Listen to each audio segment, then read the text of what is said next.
Buenas tardes a todos, pues vamos a empezar el tema de aspirante al discipulado. No es cosa fácil, realmente no es fácil alcanzar el discipulado.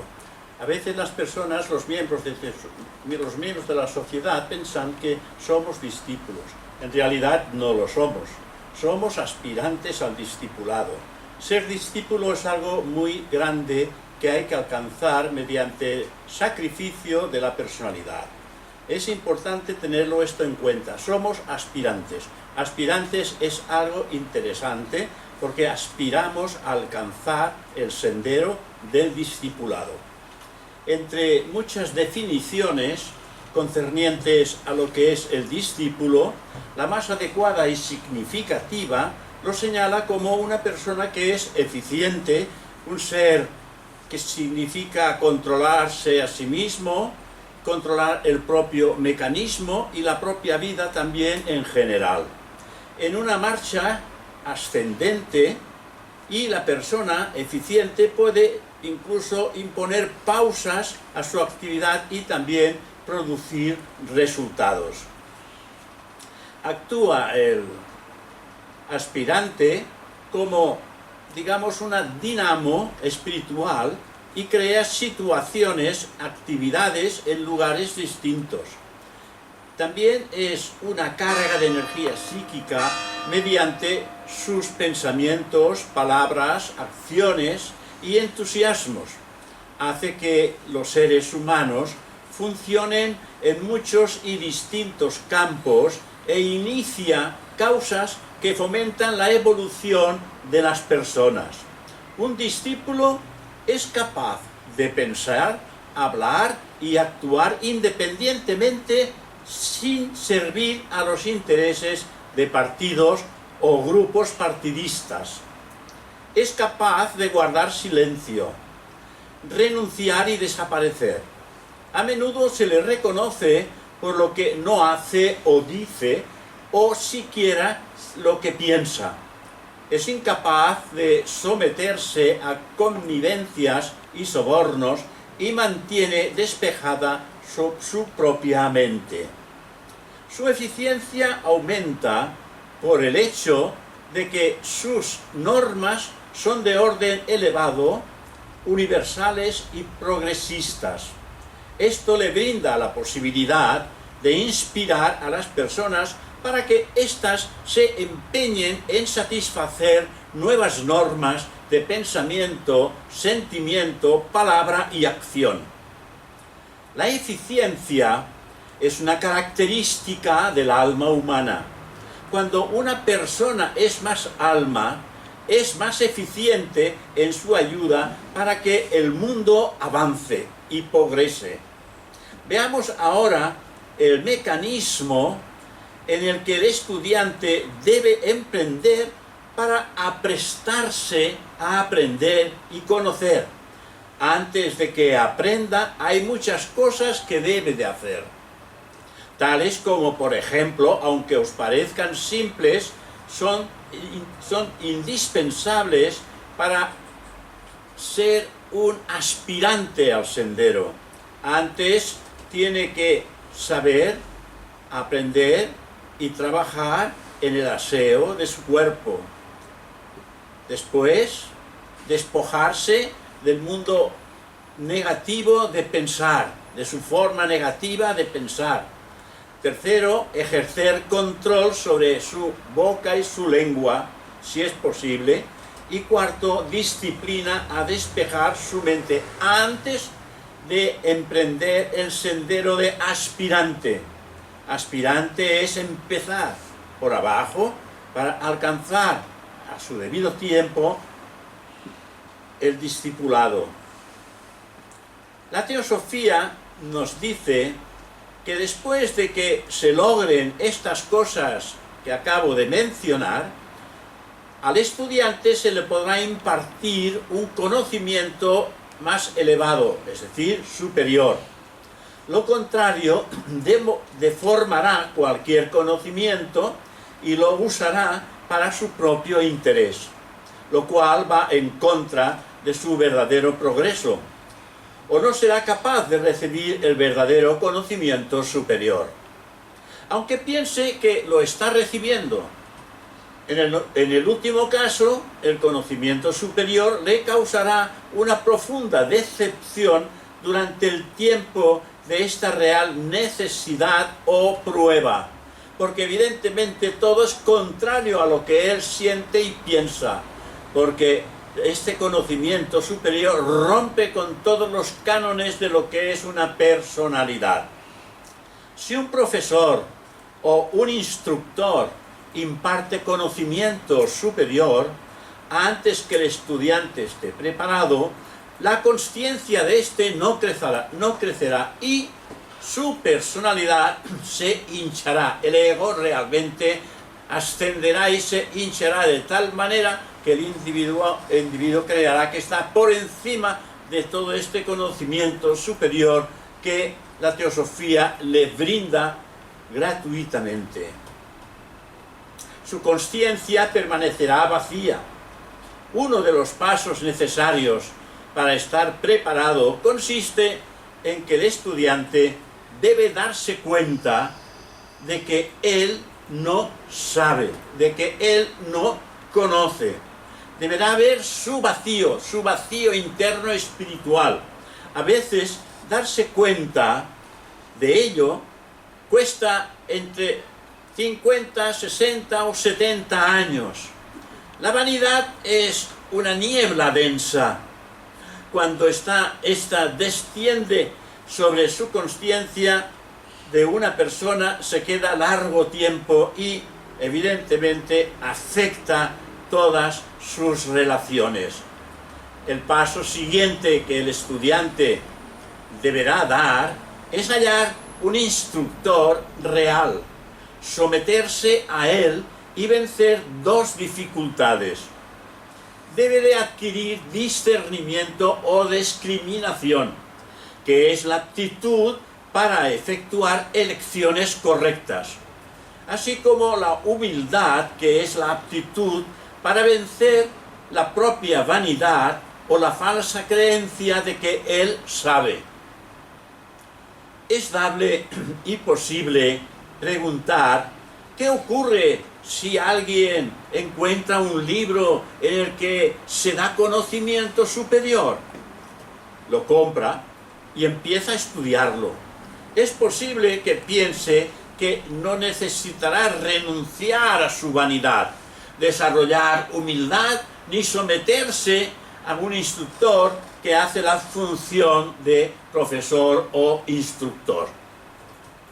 La respuesta a tal pregunta es que le falta preparación.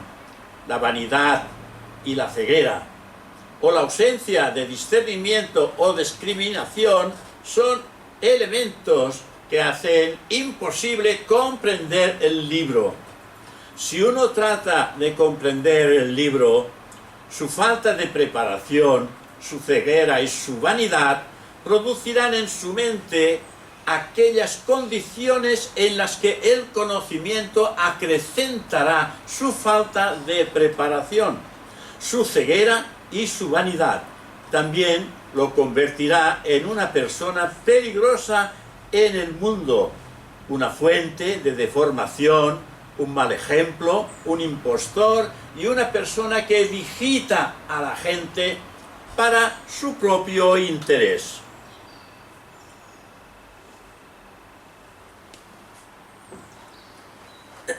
Queridos hermanos, la consciencia crece y se expande debido a dos elementos. Primero, el conocimiento verdadero y real. Y segundo, la energía psíquica de esos dos elementos no se entremezcan. La consciencia no podrá expandirse.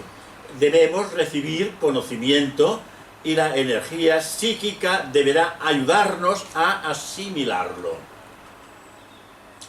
La energía psíquica o espiritual no podrá funcionar si existen rastros de vanidad, ceguera e interés personal, porque la energía espiritual es un ente consciente en todas sus acciones, en todas las situaciones y en relación con todo.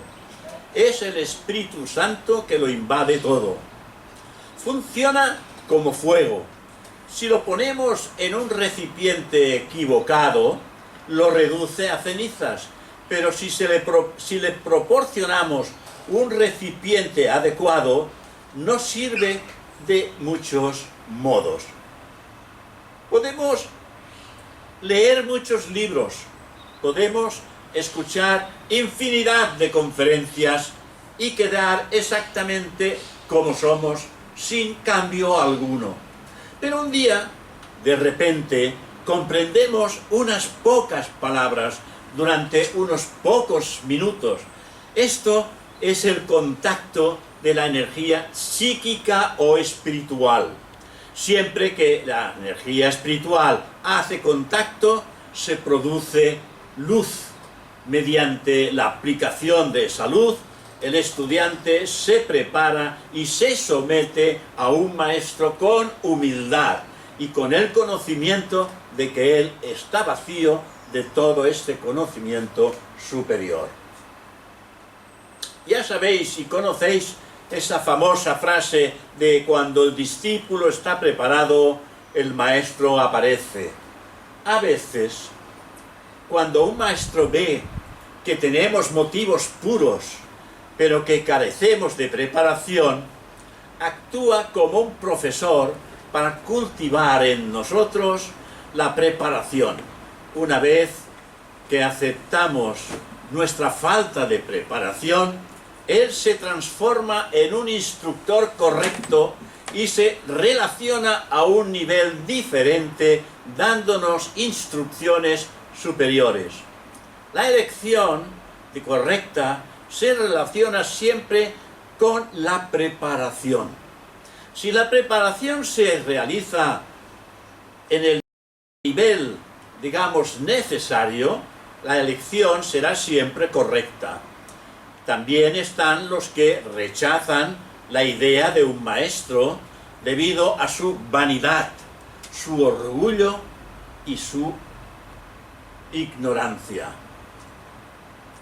Dan la impresión de que pueden estar sin un maestro, pero por otro lado leen libros, formulan preguntas, asisten a colegios y universidades, estudian la naturaleza y usan las ideas y el conocimiento de otros humanos mientras todavía rechazan la idea de un maestro. No pueden ver que toda la vida se parece a los eslabones de una cadena interminable y que cada eslabón es un maestro y un estudiante.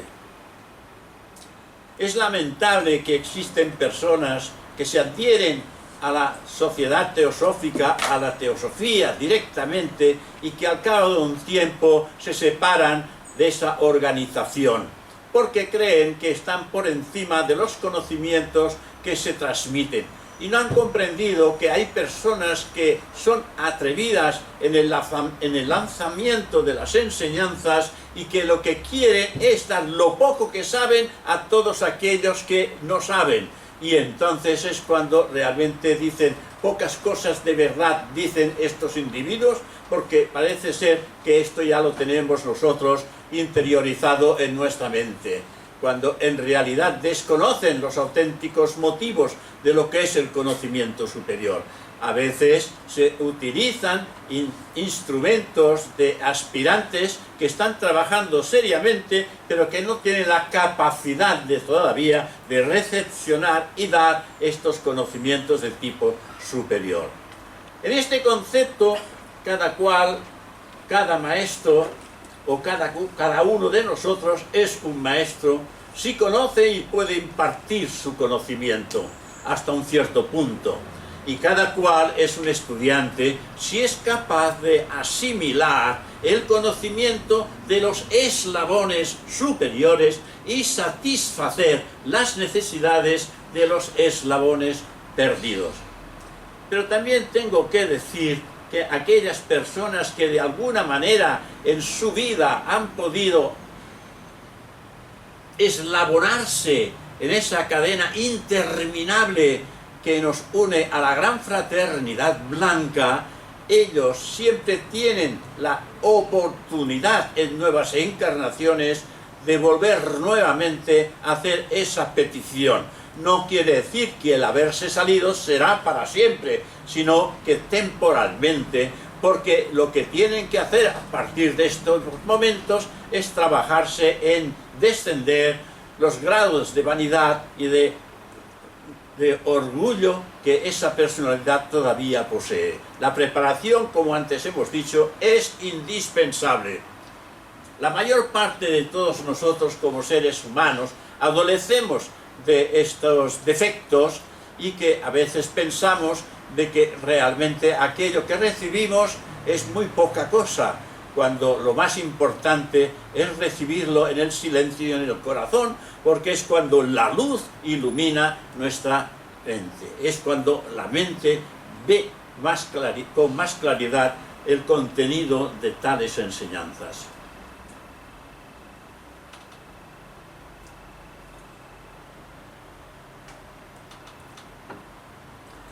Lo más importante para todo aspirante es ver con exactitud lo que verdaderamente es, salvo cuando se enfrenta con pruebas, problemas y necesidades. Las pruebas revelan su esencia, los problemas revelan su nivel de educación y refinamiento. Las necesidades revelan sus recursos, su riqueza interior y exterior.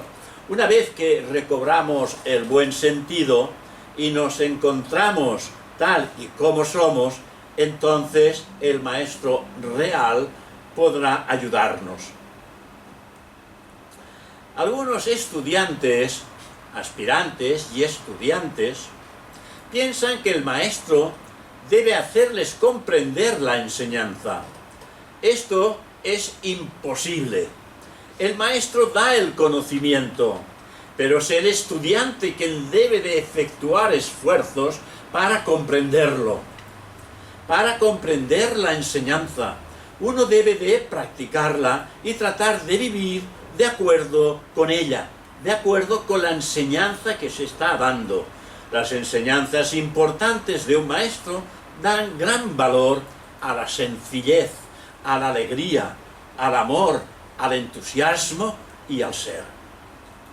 Ahora bien, quisiera antes de continuar diferenciar que todo estudiante de teosofía serio, con ganas de avanzar, podrá encontrar un estudiante algo más avanzado que hará la función de profesor o instructor y mediante la enseñanza despertar en el estudiante el anhelo de encontrarse a sí mismo y yendo hacia el interior encontrará al maestro interno y a través de él al maestro de sabiduría y compasión.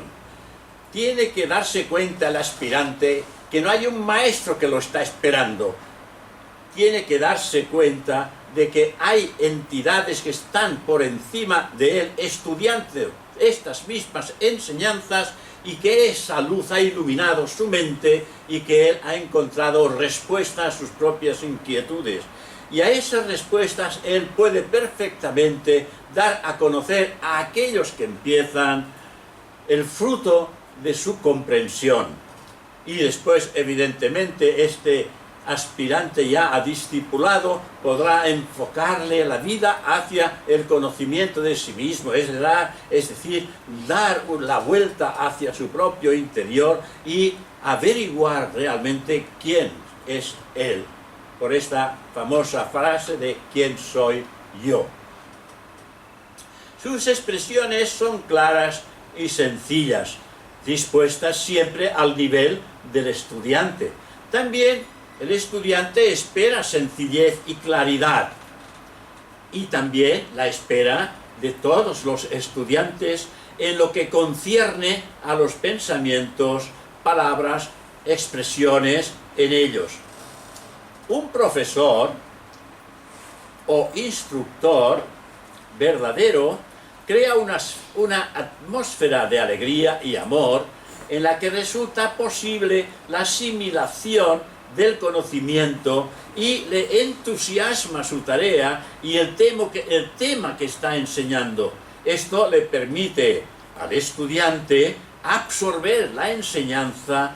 Un auténtico maestro recalca en este sentido la aplicación de esta, pues con ella es posible transformar nuestra propia personalidad y formar un nuevo ser en cada uno de nosotros. Es decir, que las connotaciones personales se van diluyendo y van apareciendo estas cualidades eternas que el discípulo ha ido desarrollando en el transcurso de existencias y que posiblemente en esta existencia no está todavía actuando con ellas. El conocimiento y la posición social del estudiante no afecta en absoluto al instructor. El instructor es un estudiante más avanzado. El instructor no es alguien que está por encima de una personalidad. Es una personalidad que está preparada para bucear en estos conocimientos porque ha despertado el discernimiento para poder comprender y darse cuenta que el conocimiento superior se va penetrando a medida que nos vamos desprendiendo de todos los apegos, emociones y pasiones que están cargando a una personalidad. Tampoco le importa que el estudiante sepa o cuál sea su posición social. El instructor o profesor comienza con los elementos fundamentales del ser, que son los siguientes. Estos son los fundamentos necesarios para que realmente el aspirante empiece ya a hacer ese trabajo de transformación. Primero, aplicación de la enseñanza a la vida. Segundo, manifestación de ciertas virtudes. Tercero, superación de los hábitos. Cuarto, cultivo de la tolerancia y la comprensión. Quinto, elección de lo muy esencial. Sexto, manifestación de la alegría. Y séptimo, vida con solemnidad. Aquí vemos realmente que hay unos puntos esenciales que todo estudiante tiene que trabajar, que tampoco son fáciles de adquirir y de desprenderse de todo aquello que obstaculiza la admisión de estas cualidades. Después que el estudiante haya obtenido estos elementos fundamentales, su conocimiento y su posición social podrán considerarse de ayuda en su servicio a la humanidad. Si el estudiante está preparado, buscará esas cualidades en el discípulo avanzado que hace la función de profesor, y poco a poco advertirá que además de ellas, su instructor tiene otra aptitud para crear crisis y tensión en el estudiante, poniendo su dedo en los puntos más sensibles de su propia naturaleza, es decir, para hacerle reaccionar. Si el estudiante puede soportar tal tensión, se convertirá lentamente en un colaborador del instructor y éste le asignará tareas más audaces para que él las cumpla. Es decir, que el trabajo no es fácil, pero cuando esto llega, a pesar de la dificultad y de la crisis que esto provoca en el estudiante, al final, cuando él las resuelve, se siente el hombre o la mujer más feliz de la tierra. La teosofía, amigos míos, nos dice que existe una buena cualidad en el maestro interno. Este sí que estamos hablando de algo profundo que está en nuestro propio ser, en nuestro propio interior, el maestro interno, al cual no escuchamos y en realidad está siempre presente dentro de nosotros, esperando el momento álgido en que esa personalidad se ponga de frente y el maestro interno pueda dedicarle su conocimiento con el fin de despertar su mente y su corazón. Solo reconocible por estudiantes avanzados, aquellos estudiantes que escuchan la voz de Dios en su propia voz, porque esa voz de Dios es su propio yo superior o yo interno. Eso es lo que realmente un estudiante avanzado en el conocimiento espiritual llega a escuchar internamente. Es aquello que decía Santa Teresa de Jesús o Santa Teresa de Ávila. Ella decía: cuando medito, escucho la voz de Dios y me doy cuenta que es mi propia voz, porque el yo divino superior es un reflejo divino de Dios, y eso está en el hombre, y lo dicen todas las religiones. Dios está en todas partes, en todo lugar, y en el interior de cada ser humano. O sea que albergáis en vuestro interior la divinidad que os ha puesto en movimiento desde el momento en que la mónada apareció, gracias a la expulsión directa del logo solar, que dijo: ahí tienes tu futuro, trabájate. Y esa mónada, a partir de este momento, ella misma, en su esencia monádica, descendió hacia todos los mundos más bajos e inferiores hasta llegar al plano mineral, asciende al vegetal, asciende al animal, asciende al humano, y aquí estamos nosotros ahora con la esencia monádica presente en nuestra mente y en nuestro corazón, intentando averiguar quiénes somos. Hagámoslo y encontraréis una riqueza extraordinaria que nunca se acaba. Lo que decía nuestro querido instructor Saturnino Torra: es una bolsa que no tiene fondo, es eterna. Ahí vamos de bucear y nunca encontraremos el fondo, porque el fondo en lo espiritual no existe. Todo es algo abierto. El espacio es interminable, es infinito. Y cuando uno despierta esa conciencia real de aquello que es, ya no puede nunca más descender. Entra en contacto directo con aquello que siempre es. Y eso está en cada uno de nosotros.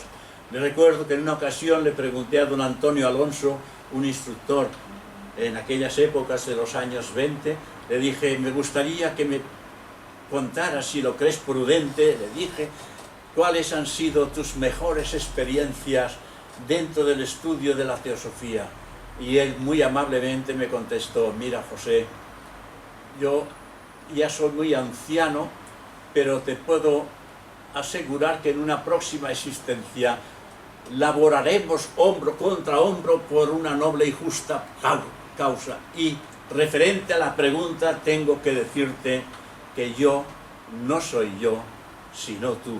Esta es la única y absoluta realidad. Esto es lo más hermoso que podemos llegar a entender cuando nuestro corazón se siente que es uno con todos los demás. No es uno solo e independiente. Cuando sentimos que somos uno con todos los demás, tal y como don Antonio Alonso me comunica diciéndome: yo no soy yo, sino tú, esta es la única y absoluta realidad, es cuando realmente el hombre se ha encontrado a sí mismo. ¿Os dais cuenta de lo que esto representa? Continuamos. Un poco de refresco.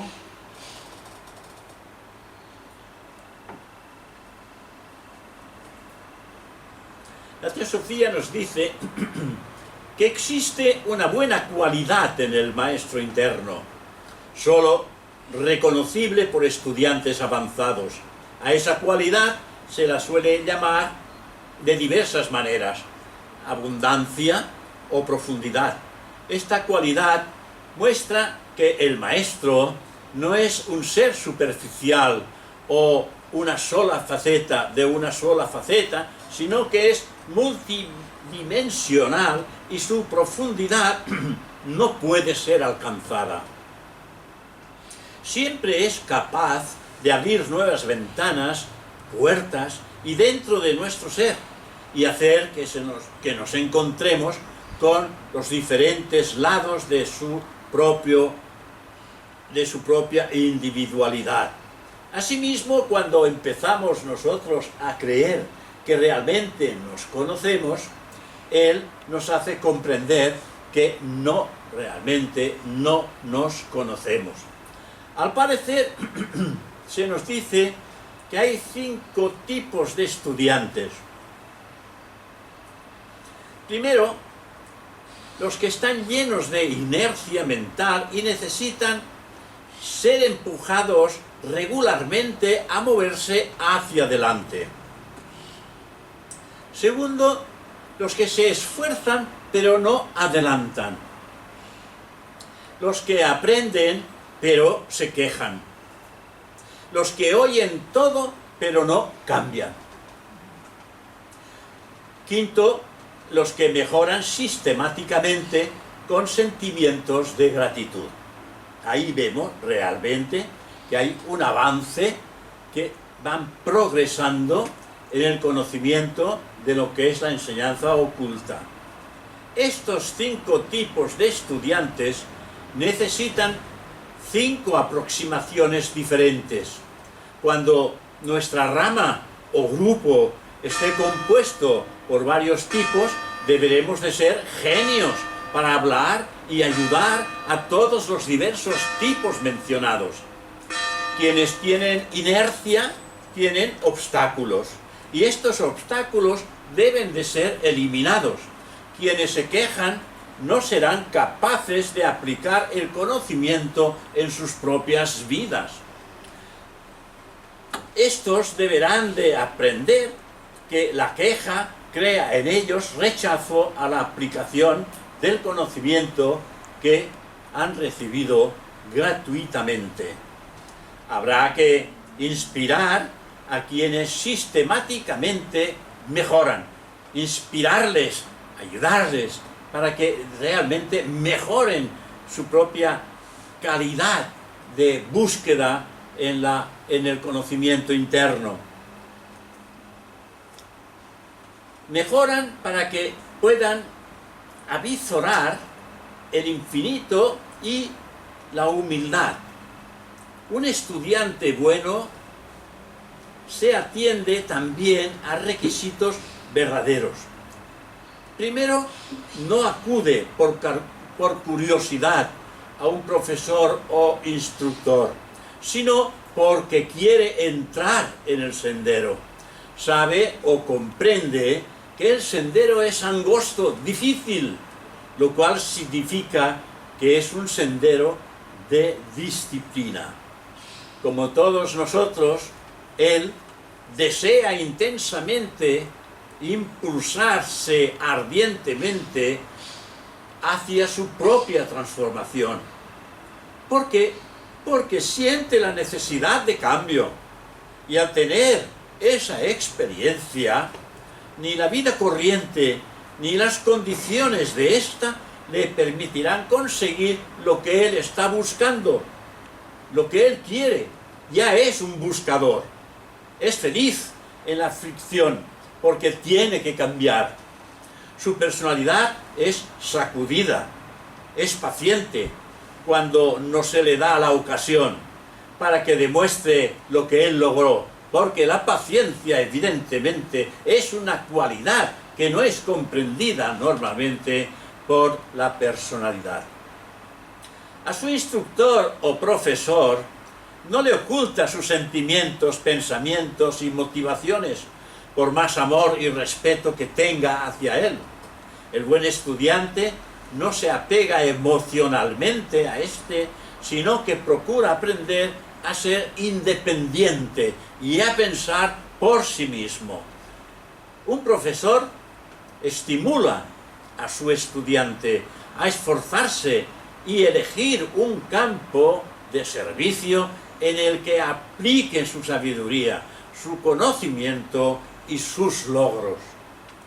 Una vez que el estudiante crea su campo de servicio, el instructor queridos amigos, se retira lentamente y deja que el estudiante resuelva los problemas por sí mismo y halle sus propias soluciones. Un instructor no crea seguidores. Una vez que los estudiantes les crecen alas, los deja volar e irse. Los colaboradores, perdón.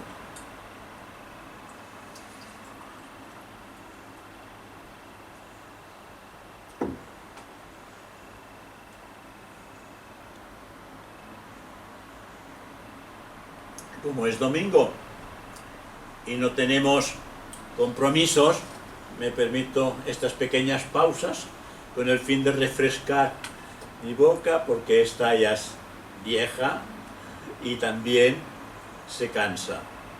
Bien, continuamos.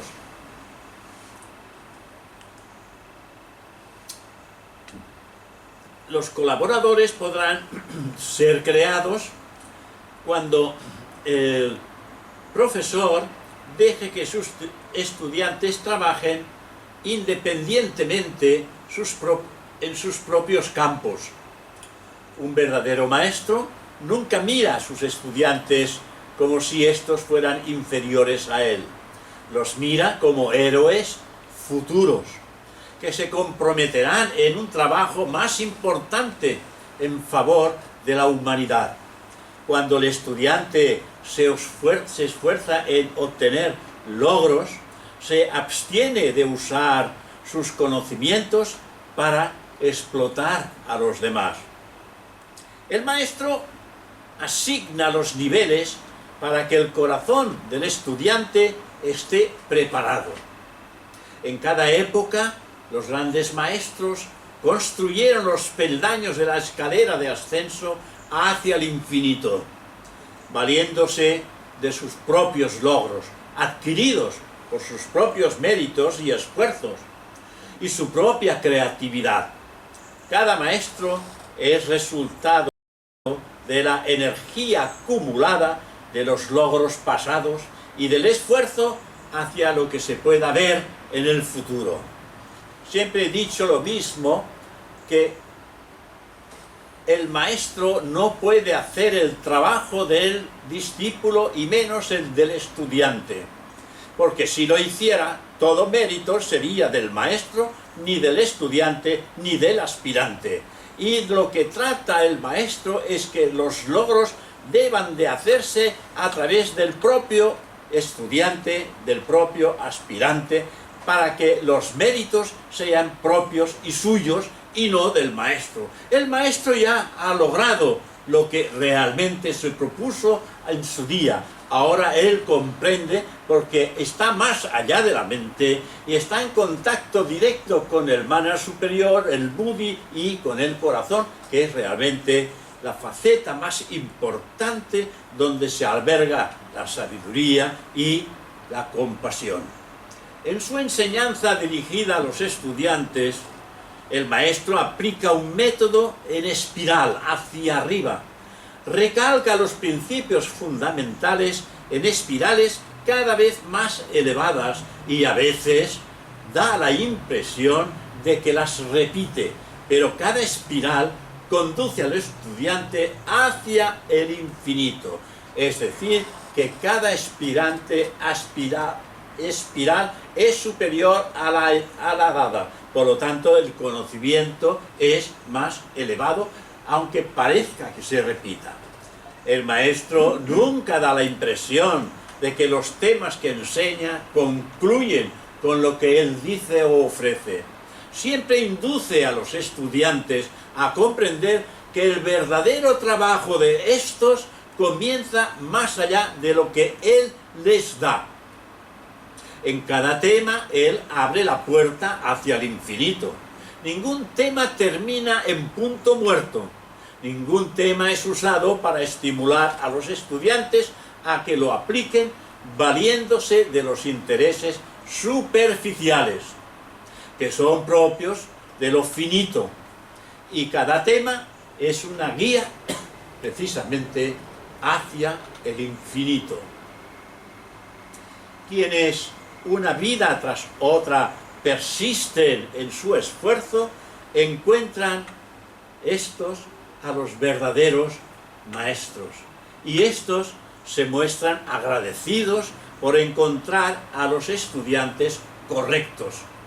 Todo cuanto os he expuesto es fruto de lo aprendido sobre nuestras enseñanzas teosóficas, pero con toda seguridad insuficiente para comprender el verdadero estado de consciencia de los que nos las han ofrecido con toda generosidad, con el fin de despertar en cada uno de nosotros el poder de la transformación, saliendo de la crisálida y emprender el vuelo hacia lo más alto. Yo siempre repito lo mismo: lo más importante de nuestra enseñanza es la autotransformación, el de convertirnos en vehículos que entiendan y comprendan esta enseñanza que está más allá de lo personal, esta enseñanza que viene de los mundos internos, que viene de lo infinito, que viene de este ser primordial, que ha tenido infinidad de personalidades y que en estos momentos este ser divino está con nosotros, intentando de que colaboremos con lo que él ya es, porque tiene la experiencia, esa chispa divina que es la chispa de la propia mónada encarnada en el ser humano, es portador de la sabiduría acumulada de cientos de vidas a través de personalidades. Y en estos momentos, cada uno de vosotros y yo mismo somos la personalidad de este ente que está dentro de cada uno de nosotros, intentando que esta personalidad colabore con el fin de plasmar en el mundo de las formas humanas este conocimiento superior, que es el resultado de todo lo que la teosofía nos está ofreciendo, gracias a instrumentos de conciencia humanos que han logrado esa autotransformación. Aclarado este punto, voy a dedicar el tiempo que me queda en dilucidar los pasos hacia el discipulado. Eso sí, realmente que es interesante para todos nosotros, los pasos hacia el discipulado. El discipulado es una vida comprometida con una idea, un ideal o una visión que se relaciona con el bienestar humano, la elevación humana y la supervivencia humana.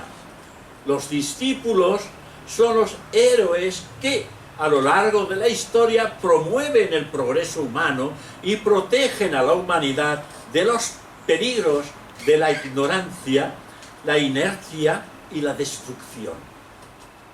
Ellos aparecen en todas las naciones y se los reconoce por su dedicación, energía, creatividad, solemnidad y motivaciones puras. En realidad, los discípulos avanzados son rarísimos. La verdad es que hay millones de seguidores, pero son muy pocos los discípulos que ostentan los 20 factores o puntos esenciales que os voy a enumerar. No os asustéis, va rápido. Llegaréis a tiempo de cenar en casa. El primer factor esencial del discipulado es tener energía. Un discípulo debe tener energía, porque el discipulado es como escalar montañas, es un arduo trabajo. Cualquier forma de servicio gasta una tremenda energía física, emocional y mental. Para tener esa energía deberemos de conservar la que poseemos. Si hacemos algo, perdemos energía. Nuestra alma, nuestra esencia, nos da continuamente energía, pero al desperdiciarla, perdemos la energía Del mismo modo que no podemos llenar un cubo de agua que tenga un gran agujero, no importando cuánta agua pongamos en él. Se va vaciando. El discípulo debe de ser muy cuidadoso para no crear cortacircuitos en su sistema energético. Mentir crea cortacircuito en su sistema energético. Si necesita dormir, debe hacerlo bien. El discípulo debe de ser su propio médico, su propio abogado, su propio dirigente, para conservar su propia energía. Un segundo factor o punto importante y esencial del discipulado es la buena salud. Si queremos ser un discípulo, debemos de estar sanos. Si queremos de alguna manera implicarnos en nuestras actividades, nuestras emociones, nuestra mente y nuestras intenciones espirituales, la salud es el resultado justo de muchas circunstancias. No quiere decir quien no tenga esta salud que no lo pueda hacer. No podrá hacer ciertas cosas, pero sí que podrá evidentemente trabajarse a sí mismo yendo hacia el interior sin desgaste de energía, porque esa energía la va llevando hacia el interior. Por lo tanto, el interior se manifiesta hacia el estudiante y el estudiante se dirige siempre hacia el interior, con lo cual hay una relación estrechísima entre el ser interno y el estudiante que mira hacia su propio interior. El tercer factor esencial del discipulado es afianzarse a una ocupación práctica.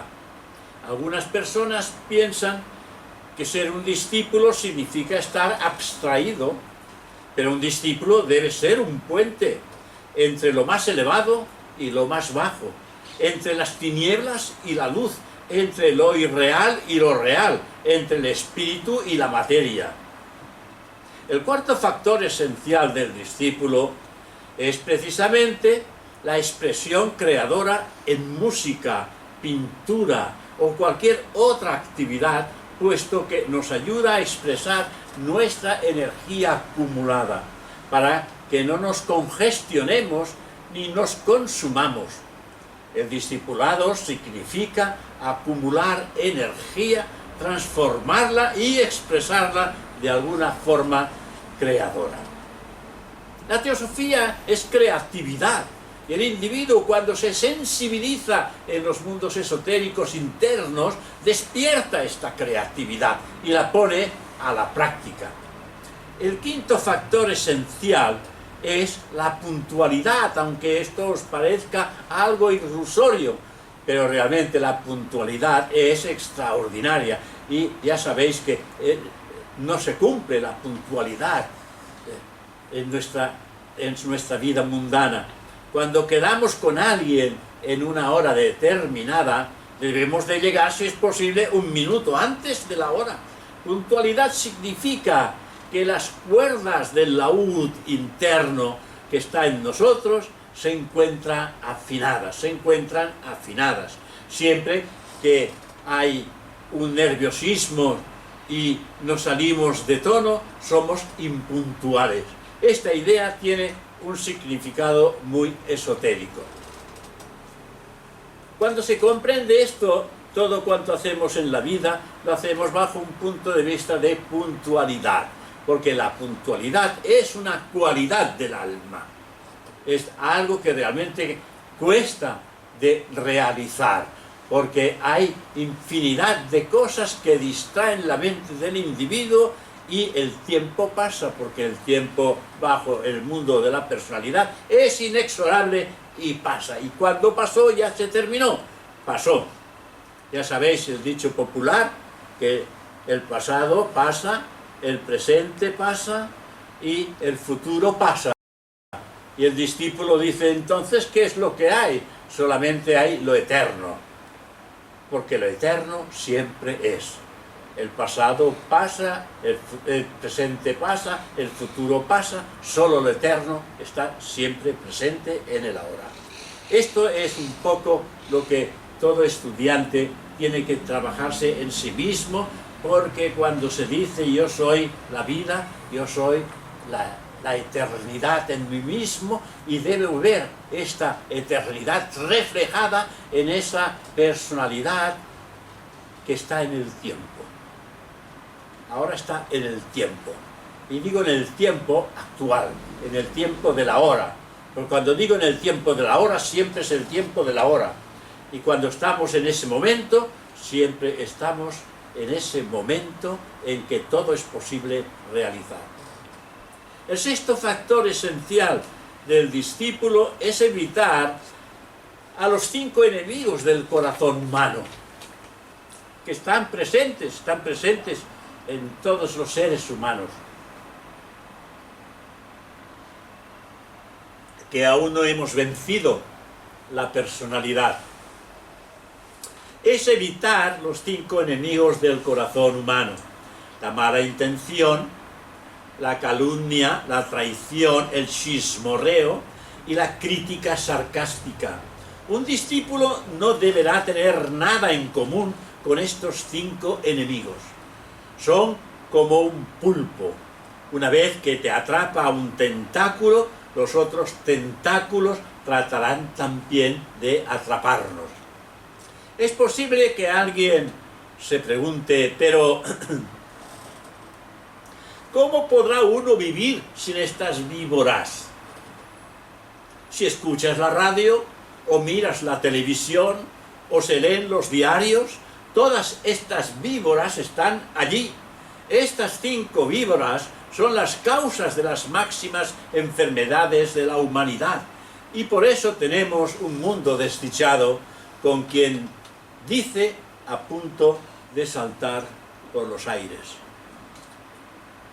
El séptimo factor esencial es tener la esperanza siempre.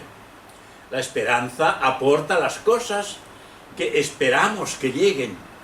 Si no tenemos esperanza, estamos repelando nuestras expectativas.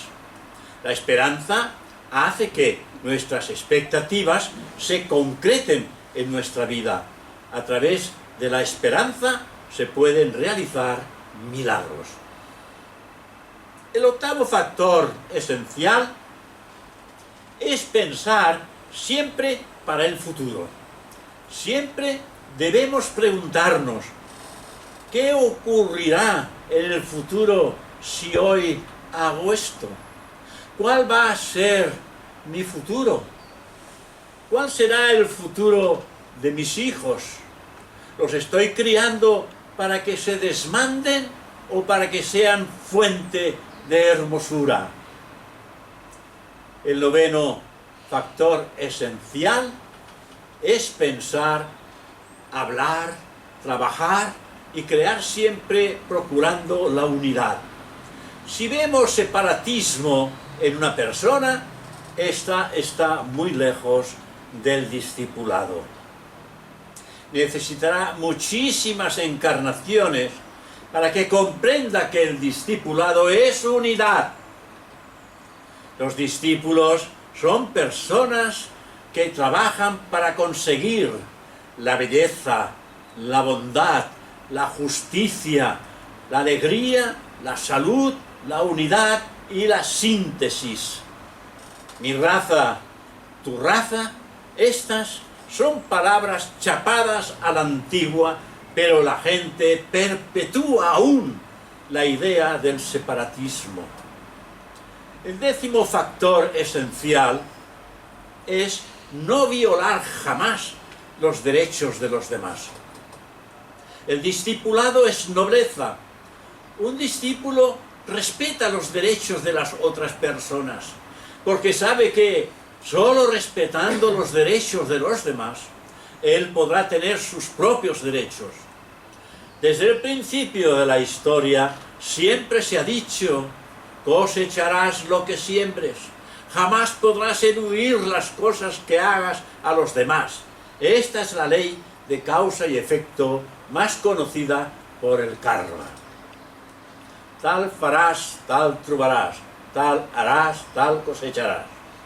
Un 10º factor esencial del discipulado es cumplir siempre lo que se promete. Cuando uno se compromete en algo, es llevarlo a cabo. Una promesa es un fenómeno psicológico muy complicado. Cuando hacemos una promesa, al parecer, creamos una cierta frecuencia en nuestra aura. Cuando rompemos nuestra promesa, creamos un conflicto en nuestro organismo. Se nos dice que muchas enfermedades son el resultado de prometer algo y no hacerlo. Prometer y cumplir una promesa significa ser una persona noble, justa. El 12º factor esencial es vivir siempre bajo la luz de la jerarquía. La jerarquía es Cristo y sus discípulos, los maestros, o el grupo de seres humanos perfeccionados, que trabajaron muy arduamente y lograron dominar su naturaleza triple. Llamamos jerarquía al grupo de autoridades a medida que se nos toque evolucionar en el discipulado. Comprenderemos qué es la jerarquía, porque nos encontraremos también algún día con sus propios miembros.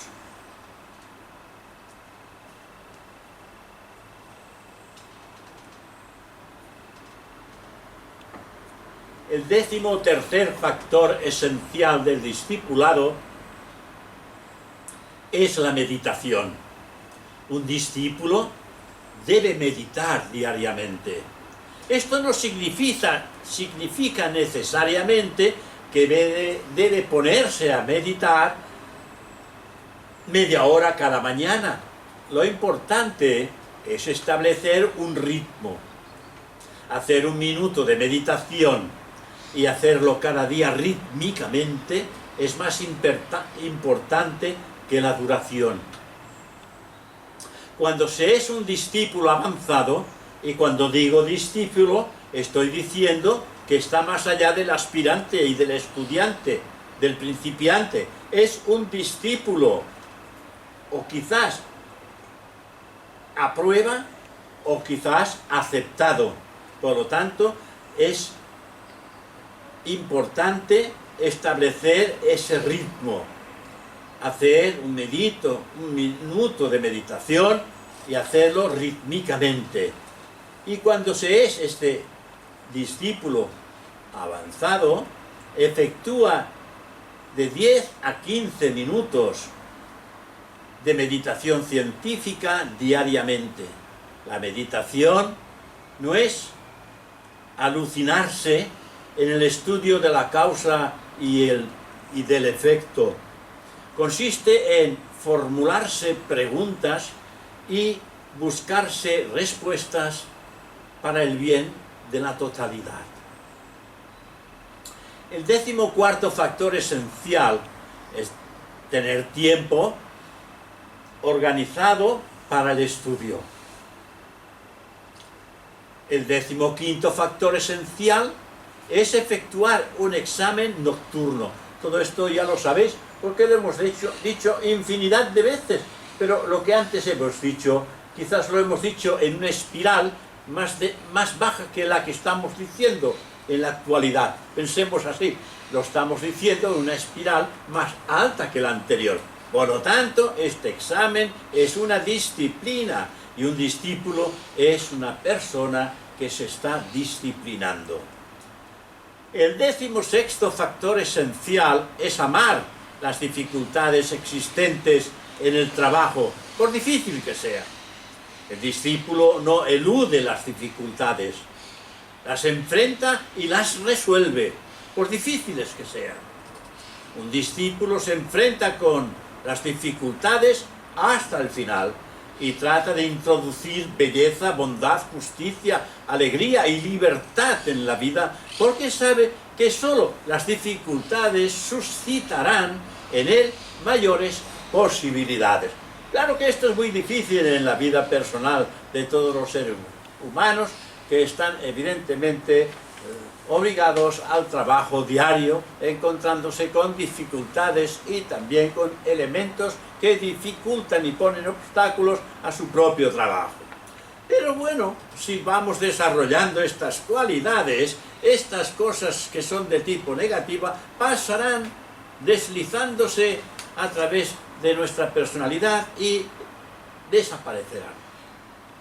El 17º factor esencial es tratar de no estar jamás en deuda con nadie.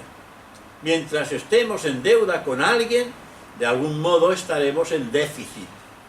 Y un discípulo debe estar siempre en superávit, pues es una persona que nunca elude sus deudas. El 18º, como veis, son todas muy cortas, pero realmente interesantísimas de tener en cuenta. El 18º factor esencial es esmerarse en elegir a sus amigos. Si queremos ser un discípulo, deberemos saber con quién nos casamos, con quién viajamos, hasta con quién comemos.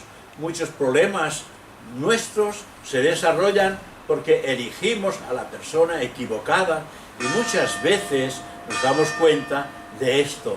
Ya dice la ciencia oculta que si quieres abrazar la santidad, busca por amigo a un santo. Es decir, que de alguna manera aprendemos de todos los demás. Y si queremos abrazar la santidad, busquemos por amigo a un verdadero santo. El 19º factor esencial es conservar siempre nuestra solemnidad. Ser solemne significa ser noble y no convertirse en un bromista que hace cosas divertidas para que la gente se distraiga y se ría. El 20º factor esencial es cuidar realmente la naturaleza.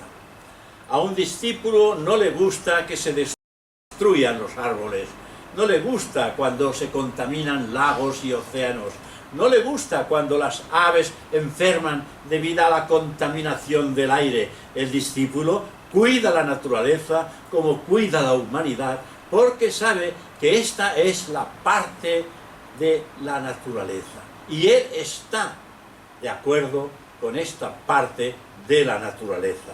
Estos son los 20 factores esenciales del discipulado que he ido acumulando con el fin de llegar a esta conclusión de cómo y qué debe de hacer el estudiante serio para complementarse con estos 20, digamos, no aforismos, pero sí cualidades indispensables para avanzar hacia el sendero del discipulado, porque todavía no se halla dentro de él. Somos aspirantes al sendero del discipulado. No pensemos que estamos en el sendero del discipulado. Si somos aspirantes, debemos de cultivarnos internamente con el fin de vencer esta etapa y entrar con gran satisfacción en el sendero del discipulado que nos conducirá verdaderamente al encuentro de nuestra propia realidad. El comienzo de todas las relaciones correctas es ser capaz de vernos en los demás, de estudiarnos y vernos en ellos, y permitir que los demás se vean en nosotros. Debemos de ser capaces de mirarnos unos a otros en los ojos y decir, ese soy yo. En la antigüedad se decía que uno era más importante que el prójimo, y actualmente decimos que el discípulo sabe que su prójimo es más importante que él mismo. Y cuando lo vemos de esta manera, entonces nos damos cuenta que realmente cuando apreciamos más a los demás que a nosotros mismos, es cuando más nos apreciamos a nosotros mismos, porque hacemos partes de la totalidad. Esta idea es tan nueva que está creando muchas reacciones en el plano mental de la humanidad. Si empezamos a pensar que nuestro prójimo es más importante que nosotros mismos, vamos a sobrevivir en este planeta. En caso contrario, vamos a tener tiempos difíciles o llegaremos a destruir la vida en este planeta. Esta frase, ama a tu prójimo más que a ti mismo, es la esencia de las relaciones humanas correctas. Hay 7 niveles de discipulado. Esto también es muy importante tenerlo en cuenta, porque no pensemos que realmente son unas etapas que vamos a recorrer, que ya están concebidas por todo el mundo, sino que hay muchos, digamos, laberintos que hay que también recorrer dentro de este sendero que nos conduce hacia la iniciación. Hay 7 niveles de discipulado. En cada nivel el discipulado tiene requisitos y tareas. El discípulo del primer grado se llama el pequeño discípulo y tiene requisitos y tareas. El discípulo de primer grado se llama esto que antes hemos dicho, el pequeño discípulo, que trata de meditar y llevar una vida mejor, con mejores relaciones y tener al mismo tiempo una gran visión del contenido, no solamente de la vida, sino de su propia existencia. El discípulo de segundo grado se llama el discípulo en vías de crecimiento. Este discípulo disciplina su vida, sus pensamientos, sus sentimientos, sus palabras y acciones moderadas, es muy atento y al mismo tiempo vigilante. El discípulo de tercer grado es el discípulo en vías de aceptación. También se le llama hijo de maestro, pero está en vías de aceptación. Acepta la existencia de la jerarquía, acepta las leyes de renunciamiento y del karma, vive con los principios de los grandes y dedica su vida a servir a la humanidad. El discípulo de cuarto grado se llama el discípulo aceptado.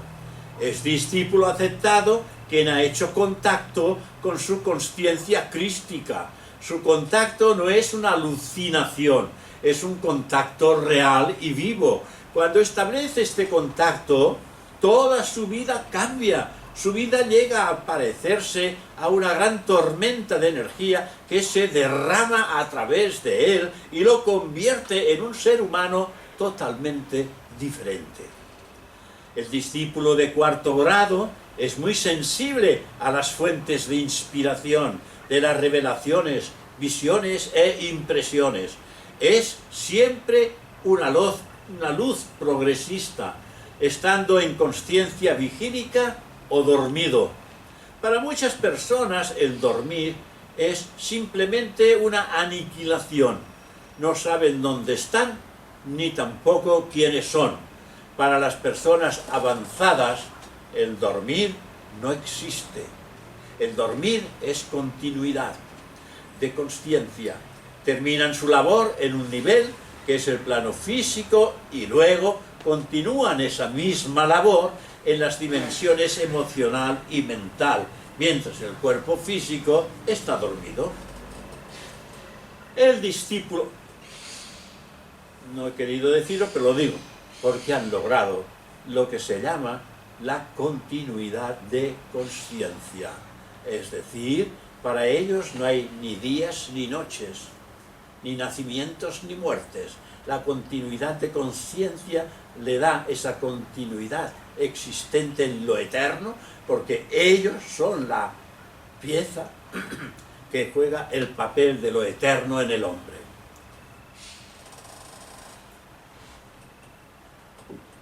El discípulo de quinto grado se llama el discípulo en el aura. Está continuamente en comunicación con la mano guiadora del universo, o el principio guía que puede ser el Maestro Cristo o bien Dios. El discípulo de quinto grado es realmente maduro y tiene una gran fuente de sabiduría, belleza, luz pura, amor y compasión. Sacrifica su vida por la dirección que recibió de aquella guía superior y trata de manifestar esta dirección a través de sus pensamientos, palabras y relaciones. Y el discípulo de sexto grado se llama discípulo en el corazón. En el Nuevo Testamento hay un ejemplo del discípulo del sexto grado. Significa trabajar continuamente con el plan y el propósito de la gran mano guiadora, con el Maestro, con el Cristo, etc. El discípulo de sexto grado está dedicado totalmente a esta obra. Es decir, son aquellos individuos que han alcanzado por su propio esfuerzo el adeptado y más allá se han convertido en shoanes que representan a esa gran jerarquía por alcance y mérito de su esfuerzo en dominar no solamente a las personalidades, sino en despertar en su mente y en su corazón el poder de esa divinidad que mora en la presencia del corazón del sí mismo. El discípulo de séptimo grado es quien da su vida y todo lo que él tiene por servir a la humanidad.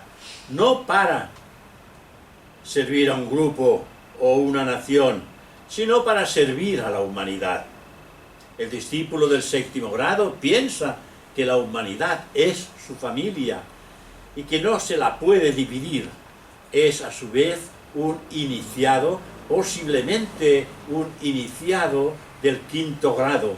En la sabiduría antigua, la cuarta iniciación es la de Arad y la quinta es la de el adepto. Y se llama la crucifixión, la de la cuarta. El iniciado del cuarto grado, el Arad, es crucificado simbólicamente en la cruz de la vida y simbólicamente su sangre se derrama por compasión hacia el mundo. Es decir, que el Arad verdaderamente es el que ha sido crucificado con el fin de dar su sangre al mundo y su vida para que el mundo despierte. Los grados del discipulado no corresponden exactamente a las iniciaciones. El discípulo de séptimo grado corresponde a la cuarta iniciación, es decir, el del Arad. Porque en realidad todos son discípulos hasta que alcanzan la última iniciación. Todos somos discípulos de una iniciación, de una segunda, de una tercera y así sucesivamente hasta la novena iniciación. Todos son discípulos que alcanzan grados de iniciación realmente extraordinarios, pero todos de la cuarta a la quinta iniciación se necesitan aprender y realizar asuntos. Se nos dice teosóficamente que iniciado de la cuarta iniciación, es decir, aquel que ha derramado su sangre por la humanidad, éste necesitará 7 vidas de trabajo para alcanzar la próxima iniciación, que es la del adepto. Pensemos que son cosas fáciles de alcanzar ya en los momentos álgidos del desenvolvimiento espiritual. Un Arad, que es alguien que no podemos imaginar realmente lo que representa, es alguien que va a necesitar 7 vidas de servicio y de dedicación y sacrificio para la humanidad con el fin de alcanzar una nueva iniciación que es precisamente la quinta.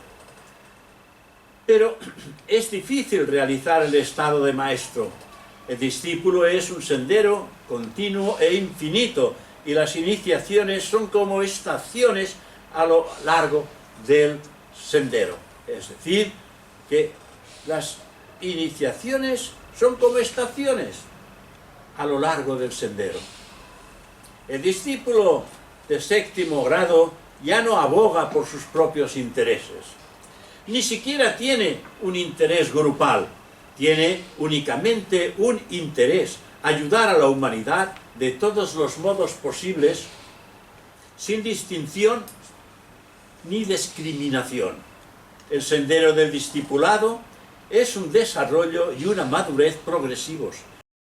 En el sendero de este discipulado nos convertimos en nuestro yo verdadero. En el primer grado nos identificamos con nuestro cuerpo, nuestras ropas, nuestro acicalamiento, etc. Eso somos nosotros en nuestro actual estado de conciencia. Esto es lo que somos actualmente. Nos identificamos, evidentemente, con aquello que representamos externamente. Pero ya hay un interés.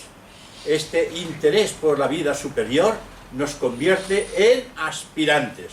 Bien, esto ya es un empezar hacia el momento de ascensión hacia la vida espiritual. Estamos en el momento más denso, estamos en la cuarta ronda y a partir de ahí ya no descendemos más, ya estamos ascendiendo, pues es el momento, evidentemente, que esa aspiración de aspirante tenga el fruto que se espera de toda la humanidad.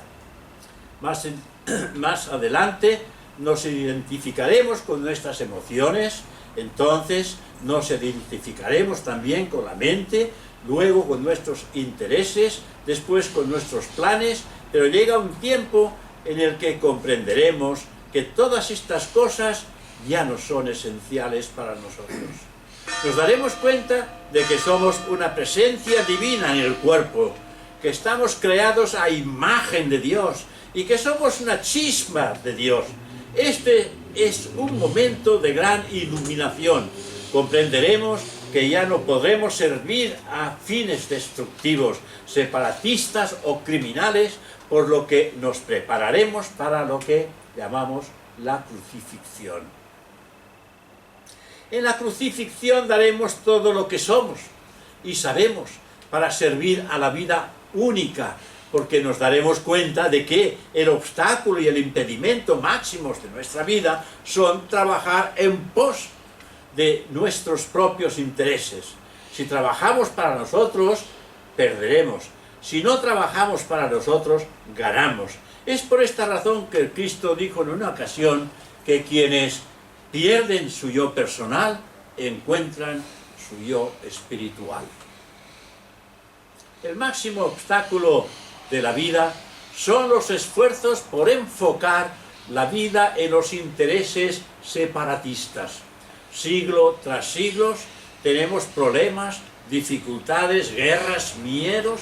Con el tiempo nos damos cuenta de que no solo vamos a trabajar con fragmentos nuestros, sino con todo el cuerpo.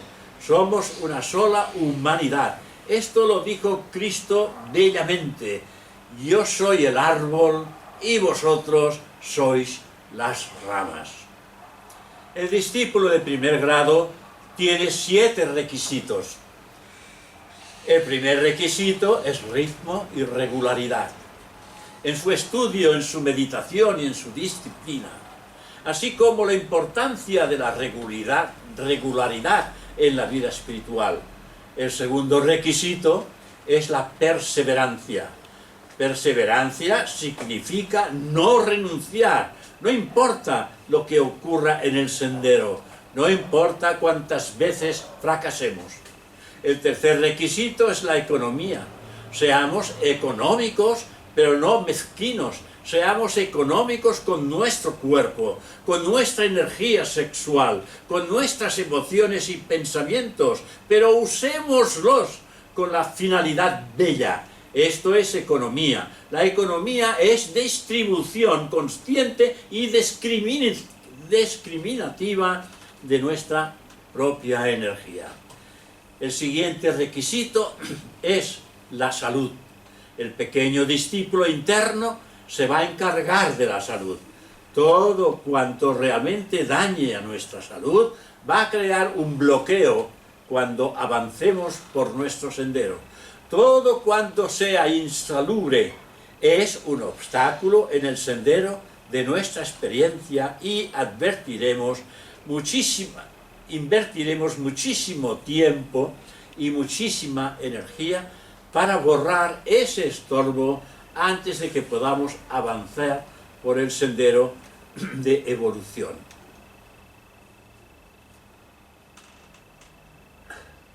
Bebo tanta agua que hasta incluso se acaba el recipiente. Pero tengo bastante para terminar. Ya sé que es tarde, pero lo siento. Ya he dicho que antes, el domingo, me parece que no hay tantas cosas que hacer y que por lo tanto me he lanzado a decir cosas que me interesa comunicar y que vosotros sepáis, y estamos terminando por eso. Intentemos por todos los buenos medios tener salud en todos los aspectos de nuestra vida: comida sana, sueños sanos, comunicación sana, relaciones sanas. Si tenemos problemas, tratemos de estar sanos y no cedamos cuando un aspirante a discipulado decide serlo. Todas las fuerzas de la naturaleza lo ayudan. Debido a nuestra decisión, podemos obtener fuerzas cósmicas y éstas nos ayudarán. Muchas personas, seres humanos, fueron ellos seres humanos realmente desencaminados, pero cuando decidieron ser discípulos cambiaron de repente, porque el sendero de la vida es realmente el resultado de lo que decidamos por nuestro corazón. Hay tres secretos para la buena salud. Llena tu corazón con bondad, llena tu corazón con alegría y no hagas daño. Si hacemos estas cosas, viviremos una larga vida y moriremos en paz. La alegría aumenta la hemoglobina de la sangre. Cuando estamos alegres, tenemos energía. Nuestra aura se expande y mata los malos gérmenes del cuerpo. Aumentemos la bondad en el corazón, deseemos siempre el bien a los demás. Un día descubriremos que muchas enfermedades son el resultado del modo en que vivimos, es decir, en contra de la belleza, la bondad, la verdad, la unidad, la libertad y la alegría. El siguiente requisito para el aspirante al discipulado es la paciencia.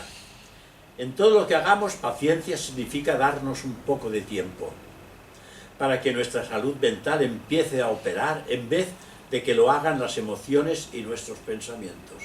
Darnos un poco de tiempo para que el yo interno decida lo que hay que hacer. Al practicar la paciencia, conquistamos nuestro cuerpo, las emociones y la mente. La paciencia es un bellísimo ejercicio de preparación para los senderos superiores. Podéis estar seguros que con esta maravillosa cualidad podemos alcanzar el siguiente requisito, que es precisamente la concentración. Sea lo que sea que hagamos en nuestra vida, hagámoslo con concentración, con todo nuestro corazón. Si estamos leyendo, concentrémonos, mantengámonos integrados, porque cada vez que nos dividimos, creamos brechas en la consciencia y perdemos energía. En las etapas superiores del discipulado, concentración significa cada minuto, a través de los pensamientos, sentimientos, palabras, acciones, esforzarse en construir y concretar el ideal ambiciado que apunta al blanco más elevado de la sabiduría. Ya estoy terminando. El séptimo requisito del aspirante al discipulado es el perdón. Si no perdonamos, acumulamos sobre nuestros hombros una gran carga que nos impedirá transponer las puertas de la iniciación. El aspirante tiene una tarea importante: difundir la literatura de la sabiduría antigua mediante libros y disertaciones entre las personas. Si leemos un buen libro, ofrezcámoslo a nuestros amigos, difundámoslo. Si descubrimos algo muy hermoso, compartémoslo con los demás para difundir la sabiduría divina o teosofía. Cuando la teosofía aumente en el mundo, nuestro sendero será muchísimo más fácil. Si la sabiduría divina no se difunde, se difundirán la fealdad y la ignorancia. Cada uno tiene que pensar en ello. El aspirante al discipulado debe controlar el pensamiento, la inofensividad, la serenidad y la paz. No es alguien que sueña, habla y hace cosas, es también una persona que trabaja para autorrealizarse, cambia y transforma su naturaleza, se convierte en algo diferente de lo que era o éramos anteriormente. Debemos de desarrollar calma en las circunstancias molestas, serenidad cuando alrededor nuestro hay turbulencia, y paz cuando todo está alborotado. Cuando estemos preparados para desarrollar estas, digamos, pequeñas cualidades, surgirán mayores tareas en las que podremos manifestar mayor preparación. No hay que hacer cosas grandes, hay que hacer cosas pequeñas pero bien hechas, aquello que realmente cala hondo en el corazón. Y para finalizar, deseo decir que los deberes y las responsabilidades superiores exigen una concentración y una energía mayor de nosotros en los niveles superiores. Las cosas serán más difíciles para todos nosotros, pero el haber desarrollado los requisitos necesarios e indispensables, sentiremos satisfactoriamente que podemos hacerlas más fáciles. Cuando prometamos algo, debemos hacerlo. Debemos desarrollar puntualidad en todas nuestras actitudes, en la distribución de nuestro tiempo, en nuestras promesas y decisiones, así como tratar de trascender día a día alguna porción del carácter de nuestra naturaleza. Al final del día deberemos ser capaces de decir lo que siempre decimos aquí en La Rama: hoy soy mejor que ayer. Ser mejor en algún aspecto de nuestra vida es nuestras emociones, reacciones y pensamientos, en nuestras ideas y también en nuestra creatividad. El empeño es un esfuerzo para superarnos, y por último, la intrepidez pura destierra toda clase de temor. Muchísimas gracias por vuestra atención.